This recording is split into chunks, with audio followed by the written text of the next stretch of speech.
Medyo madilim pa kasi gabi na guys. Male din to, na color. Second naman guys, ito. Male din. Third guys, ito, female to, na kulay itim. Ito naman yung pang-apat natin na female. Ayan, female to guys. Tapos may... Hello everyone guys, so kamusta? So ako nga pala si Jan at ito yung alaga natin na si Rabia. Ayan, yung bagong panganak na si Mami Rabia. So nanganak siya na 5 puppies. So yung mga puppies naman niya is mga healthy naman. Wala naman akong problema. Malakas mga malalakas dumede. And for today's video guys, pag-uusapan natin kung ano nga ba yung dapat natin gawing pag-aalaga sa mga mommy dog, especially kung first time pa lang nilang nanganak, para maalagaan din talaga nila ng maayos yung mga bagong puppies nila. So, kung interesado ka sa video na to, so please stay and keep on watching.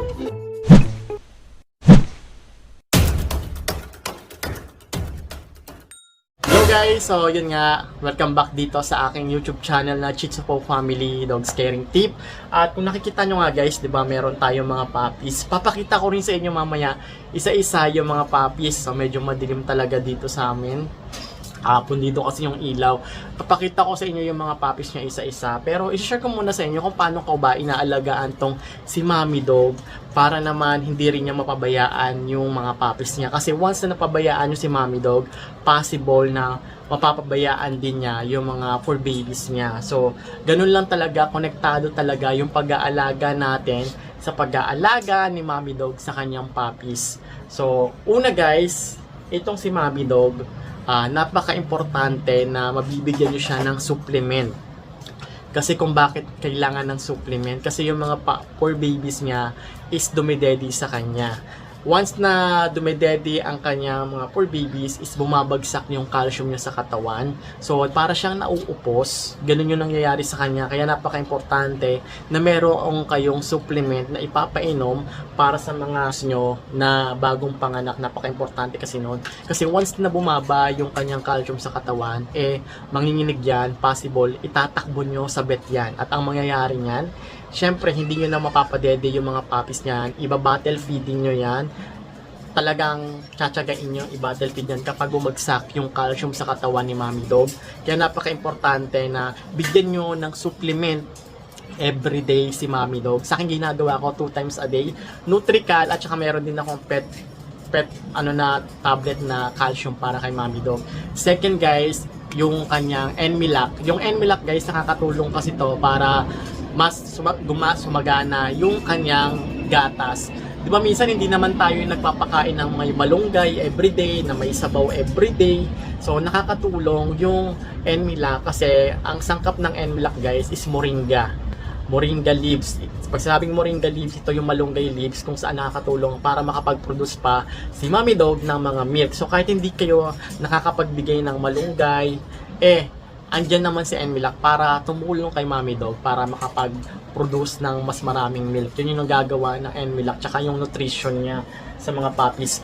Once kasi na hindi niya naaalagaan si Mommy Dog, hindi niya rin maaalagaan yung kanyang puppies. Third guys, yung pagpapakain. Napaka-importante na naaalalayan nyo yung Mommy Dogs sa kanyang pagkain.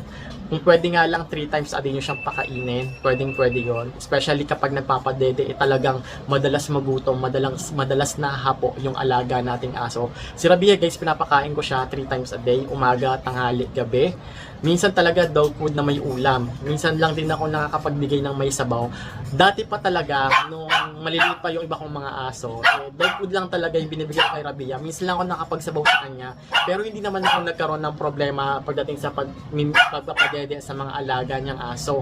Fourth guy, kailangan nyo rin talaga linisin yung kanyang tiyan. Especially kapag magpapadede siya sa mga puppy, napaka-importante. Kasi ito si Rabia, lumalabas siya rito sa may kulungan. Nakabukas lang to para makapupo siya, makaihi siya sa labas. So napaka-importante na malilinis nyo yung kanyang dibdib bago siya magpadede. Gamit lang kayo ng warm water o kaya ng running water pang linis. So okay na yun guys para kay Mommy Rabia. Especially kailangan din talaga yung paa niya kasi minsan kung saan-saan ito matapak, besh, pumunta doon sa may ilalim ng pumupunta ng CR, kailangan malilinis nyo rin talaga guys. So far wala akong problema kay Rabia, sobrang galing niya mag-alaga. At yung mga puppies niya andito guys, meron tayong 5 puppies. Meron tayong 3 male at saka 2 female. So ito guys is male.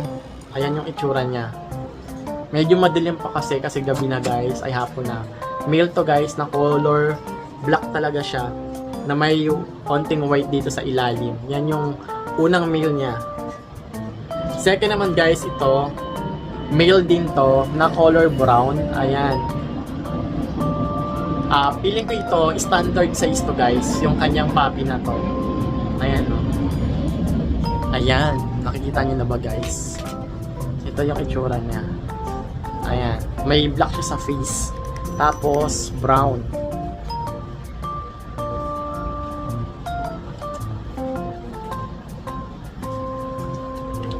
Third guys, ito female to na kulay itim.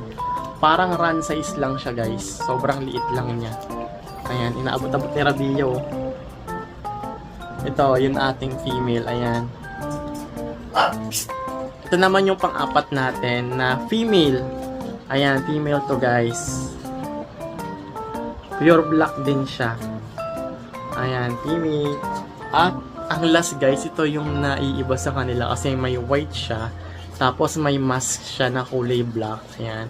Tapos pagdating dito, mayroon siya brown and black. Di ko alam bakit puro ganito yung anak ni Rabia. Ayan. Ito yung panglima. At ano to? Male to guys. Ayan. Nga pala guys, kapag si Mommy Dog ay bagong panganak, so normally talaga nagkakaroon siya ng spotting talaga. Yung may tumutulo-tulo pang dugo sa kanya. Pero mawawala rin yan after weeks, 1 week or 2 weeks. Basta normally talaga may mga spot-spot pa. Kaya kailangan talaga lilinisin nyo yung kanyang higaan para rin hindi lumangsa or magkaroon ng langaw. Ang ginagawa ko talaga guys, yung karton, bumibili lang ako ng karton, tapos kinakat ko lang siya sa 2 para yun na yung higaan nila. Pero bibili na rin ako ng potty pad. Yun yung kasi ginagamit ko before, kaysa maglagay ako ng tela.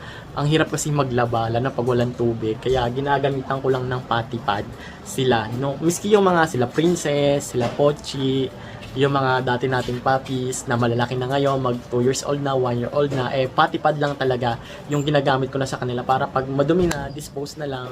Yun yung ginagawa ko. Kasi pag mahirap maglaba, minsan hindi rin natutuyo agad, wala ka na magagamit. Kaya yun, nakakatulong yung potty pad. Yung potty pad guys, available siya sa Shopee o kaya sa Lazada. Pagpapaligo ng bagong panganak, hindi pa siya pwedeng paliguan guys. Yung ating Mommy Dog na bagong panganak, siguro mga 2 weeks, 3 weeks, tsaka siya pwede paliguan. Kapag normal delivery, 2 weeks, 3 weeks, pwede na. Pero kapag cesarean yung alaga yung aso na nanganak, kailangan talaga niyan nasa 1 month bago nyo paliguan. Yun yung sinabi sa akin ng vet. Nung before na si Princess, 1 month daw bago siya paliguan. Pero ito, mga 3 weeks na pwede ko na siyang paliguan, si Rabia. So yun lang guys, kung meron akong nakalimutan, comment nyo na lang dyan para maidagdag natin sa information. So napaka-importante lang talaga guys na magdi-disinfect kayo sa sahig, magmamap kayo, especially kapag maraming pumapasok sa inyo, labas-pasok na kasama nyo sa bahay. Yun kasi kadalasan kaya nagkakaroon ng parbo, yung tsinelas, yung sapatos, ganyan. So ako kasi ginagawa ko talaga 3 times, 4 times ako nagmamap dito. Kapag gumahawak ako sa puppy, may time talaga na hindi ako nakakapaghugas, to be honest. Pero wala naman akong ibang hinahawakan na aso, kundi yung mga alaga kong aso lang din na nandito sa bahay. Hindi rin naman kasi ako palalabas ng bahay. Madalas andito lang talaga ako sa bahay. Tapos pumupunta ako ng ospital para magpa-check up. Tapos yun lang, dito lang ako sa bahay. So katulad this coming March 1, pupunta na naman ako sa ospital para magpa-laboratory. So naiiwan ko naman si Rabia. Like nung kahapon, nung isang araw, nagpunta ako ng ospital para magpa-ECG. So ganon. So wala naman ako naging problema kay Rabia. Talagang inaalagaan niya ng maayos yung puppies niya. So, nakakaalis ako ng bahay talaga, promise. Tapos sa madaling araw, nakakatulog din talaga ako ng mahimbing. Pero ginagawa ko, bago ako matulog, make sure na napadedi ko na yung tapos napakain ko na si Rabia para dire-diretso rin yung tulog ni Rabia. magagaling naman dumedi yung puppies niya, so wala naman akong problema. So yun lang guys, that's it for today's Shih Tzu Paw Family Dogs Caring Tip, and I hope sana may natutunan kayo dito sa aking video na to, at sana suportahan niyo po itong aking YouTube channel na Shih Tzu Paw Family.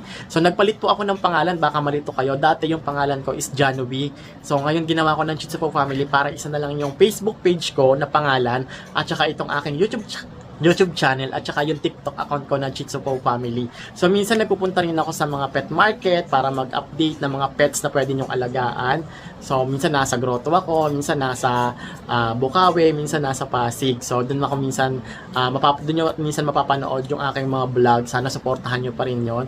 Pero ngayon parang hindi muna ako makakapag pet market kasi nga kailangan ko rin bantayan si Rabia pati yung mga puppies niya hanggang mag 1.5 months na to. Kasi guys, meron ako sa inyong sorpresa na alam ko dati nyo pang inaabangan. Kasi mag-share tayo ng puppies, ay ng puppy. So dito sa aking YouTube channel, isang puppy yung giveaway, ipapamigay natin. Tapos kapag naka-reach tayo ng 100k subscriber dito sa aking YouTube channel, 2 puppies pamimigay natin. So, pero kahit hindi natin ma-reach, mamimigay pa rin tayo ng isang puppy. Basta nakasubscribe kayo dito sa aking YouTube channel na Shih Tzu Paw. At huwag nyo kalimutan na i-like, i-share, at i-hit ang notification bell icon on para ma-notify kayo sa mga susunod natin panibagong video na gagawin dito po sa aking YouTube channel. At follow nyo na rin ako sa aking Facebook page na Shih Tzu Paw Family. Ayan, minsan dyan ako nag-update, nag-upload.